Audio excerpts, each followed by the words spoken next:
میرے خیال میں حکومت تو ہماری آواز کو پبلک میں لے جانے سے روکتی ہے، لیکن آج اے پی سی نے بھی ہماری تقریر کو باہر جانے سے روک دیا ہے، تو ہم پیپلز پارٹی سے اور ان کے منتظمین سے اس پر اپنا احتجاج کرنا نامناسب بات ہے۔ دل کے پھپھولے جل اٹھے سینے کے داغ سے، اس گھر کو آگ لگ گئی گھر کے چراغ سے۔ یہ تھے مولانا فضل الرحمان صاحب، جن کو بڑا اہم سمجھا جا رہا تھا کہ اس کانفرنس کے اندر یہ بڑی اہمیت کے حامل ہوں گے۔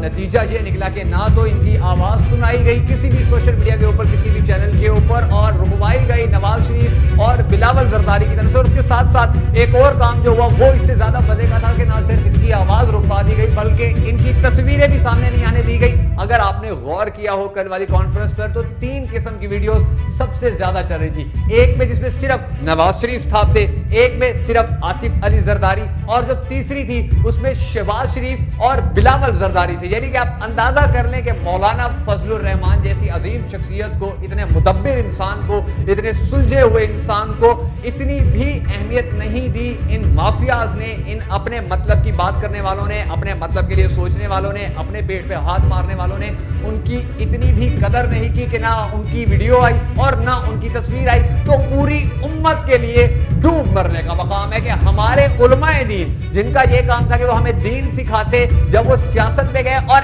ان جیسے مافیاز کے ساتھ ملے تو ان کو کس قسم کا ٹریٹمنٹ دیا گیا، ان کے ساتھ کس قسم کا بیہیویئر رکھا گیا، پوری قوم کے آگے ان کو کس قسم کا تماشا بنایا گیا، یہ قابل افسوس ہے۔ اور ہم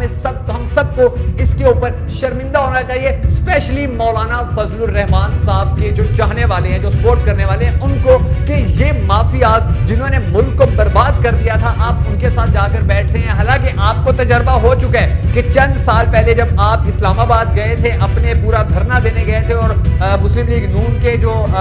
قائدین تھے اعلان کرتے رہے کہ ہمارے قافلے پہنچ رہے ہیں، ہمارے قافلے آ رہے ہیں، اس بار عمران خان کو گرا دیں گے۔ کہاں تھے وہ قافلے؟ آپ وہاں کچھ دن بیٹھے رہے، جب آپ نے دیکھا کہ آپ بالکل اکیلے رہ گئے ہیں تو پھر آپ کو واپس آنا پڑا تھا۔ یعنی کہ آپ کو تو یاد رکھنا چاہیے تھا کہ یہ مافیاز جن کے اپنے بچے دوسرے ممالک میں ہیں، جن کی اپنی جائیدادیں دوسرے ممالک میں، مولانا فضل الرحمان صاحب آپ تو بڑے محب وطن انسان ہیں، آپ کو تو پاکستان کا سوچنا چاہیے۔ ان جیسے غداروں کے ساتھ آپ جا کے بیٹھ جائیں گے تو یہی حشر ہوگا جو اب حشر ہوا ہے۔ آخر میں پوری قوم کی جو ایک آواز ہے جو آپ تک پہنچانا چاہتی ہے پوری قوم، وہ یہ ہے کہ مولانا صاحب جلد از جلد ان مافیاز سے جان چھڑوائیں، ان کے کندھوں پہ بندوق رکھ کے چلانا شروع کریں، کیونکہ یہ آج تک آپ کے کندھے کے اوپر اپنی بندوق رکھ کے چلاتے رہے۔ اب آپ الٹی گیم کریں اور ان کو آگے لگائیں اور عوام کو بتائیں کہ یہ کتنے بڑے غدار ہیں، یہ کتنے بڑے چور ہیں، انہوں نے ملک کو کس طرح لوٹا، انہوں نے قوم کو کس طرح لوٹا، انہوں نے کس طرح باہر جائیدادیں بنائیں۔ اور ایک بار تو آپ کہہ بھی چکے ہیں کہ یہ کرپشن ختم کرنے کے لیے بالکل سیریس نہیں ہے، کیونکہ کرپشن تو سب نے کیا ہے۔ آپ کا وہ کلپ بھی میں دکھاؤں گا، اینڈ میں آپ وہ کلپ بھی دیکھیے گا۔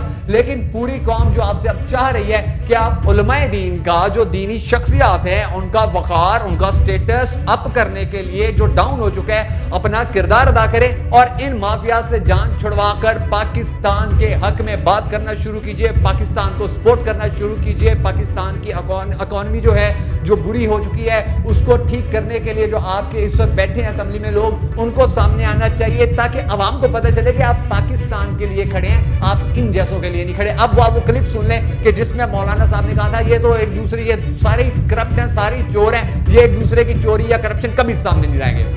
یہ لوگ کرپشن ختم نہیں کرنا چاہتے، کیونکہ کرپشن سب نے کی ہے۔ یہ لوگ کرپشن ختم نہیں کرنا چاہتے کیونکہ کرپشن سب نے کی ہے۔